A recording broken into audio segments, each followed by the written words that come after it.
Hey guys, what's up? In this video, I'm gonna show you how to play YouTube in background in Redmi 13C device. So guys, as you know that we don't have any default option in Redmi 13C device for playing YouTube in background. But if we talking about any third-party application, so yes, we have a third-party application to use it. For this, all you guys have to do just go to Play Store and then search for black screen. So this is the application black screen video screen off. Then install this application. After installing, just open it. Just select any clock style. I am selecting this one and select floating log style.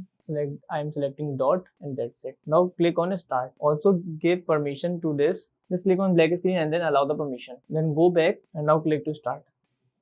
Okay, so guys, as you see this icon here, this is basically a log style icon. Now go to YouTube and now search for any video. I am searching for my channel Mobileinto. Start the video here. Okay, now just I am tapping here. After that, go to setting. So in setting, as you guys see, we have option of Google Assistant.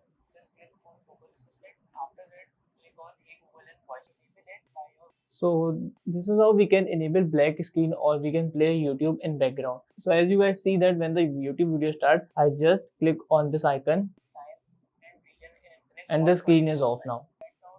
So this is how we can play YouTube in back screen in Redmi 13C device. So that's it about the video. If this video helped you guys, kindly like the video and follow us for more tips and tricks. See you guys in the next video. Take care.